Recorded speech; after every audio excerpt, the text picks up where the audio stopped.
This 20-hour standoff is over tonight. The Army veteran holed up in his Latonia home surrendered this afternoon after being shot by police. This marathon standoff began around 5 o'clock yesterday evening when someone called police about Michael Vaughan's comments he made on Facebook. For several hours, Vaughan refused to come outside or let his children go.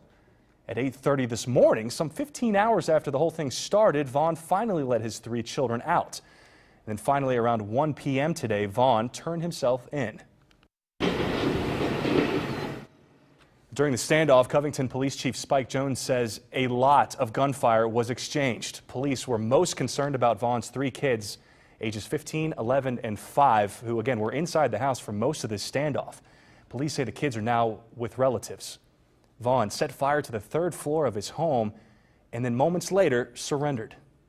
Was struck one time that we are aware of. We do not believe the wound to be life-threatening. However, Mr. Vaughan did manage to ignite the house before surrendering to police. Some 60 police officers and SWAT team members waited out the standoff until Vaughan finally gave up. And this didn't just impact police personnel, but everyone near that home on Michigan Avenue. One family told us they were nearly hit during the shootout. Now on your sides, Amy Wattis is live in Latonia tonight with the relief that neighbors are feeling after this thing finally came to an end. Amy? Jason, that's right, over 24 hours later, and folks here on Michigan Avenue in Latonia are finally resting easy tonight. But last night at this time, it was a completely different story. Something folks say they never hope that they have to endure again. The sound of gunshots like this one is something folks here on Michigan Avenue and surrounding streets endured for over 20 hours. Steve Courtney lives across the street from the house. About 60 SWAT officers surrounded in the 4300 block. My house has got bullet holes in it. Courtney, his wife, and his 19-year-old grandson Ryan Ricky felt like they were in a movie. That was after everything. We was actually sitting in the living room when the gunshot came through the dining room window and hit the wall next to me. Ricky says the bullet missed him by about 3 feet. 43-year-old Michael Vaughan, a United States military combat veteran, was holed up in his house with his 3 kids, his 15-year-old autistic son, 11-year-old daughter, and 5-year-old son. Police desperately tried to coax Vaughan to surrender his kids via texting and phone calls. He finally handed them over around 8:30 Sunday morning. Vaughan once again engaged our officers from the elevated position with a rifle. Mr. Vaughan we returned fire to Mr. Vaughan's direction. He was struck one time that we are aware of. He was struck in the arm. I think he set this place on fire. On the 3rd floor of his home until police got him into custody. In the meantime... So we was in the basement for about 20 hours probably. Really? Yeah. Unfinished basement on the cold concrete. Something so many in this neighborhood endured, and something they hope they never have to live through again.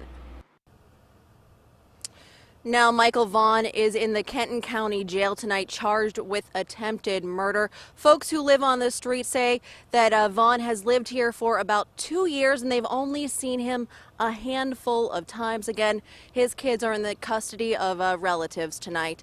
Amy Wattis, 9 on your side, live from Latonia.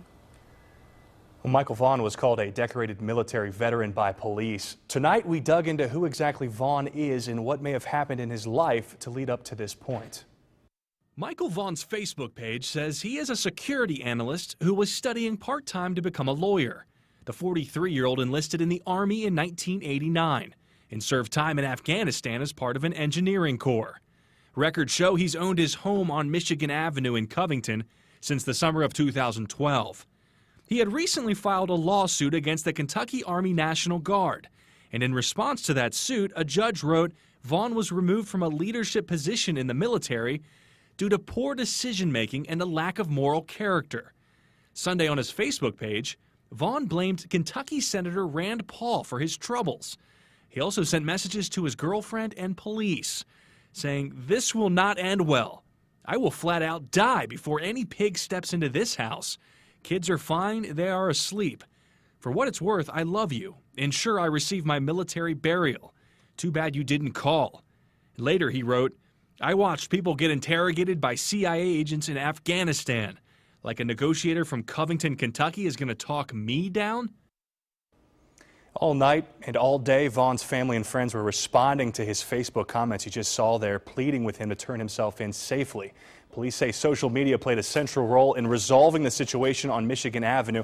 Just another example of how powerful social media can be during a crisis. Now, for more on how Facebook played into this weekend's standoff, read our article. It's on WCPO.com right now, and we'll show you about all those comments made by both sides, family and friends of Michael Vaughan. And we'll have more on who Michael Vaughan is and how Covington police handled this 19-hour drama, again on WCPO and on Good Morning Tri-State beginning at 4:30 tomorrow.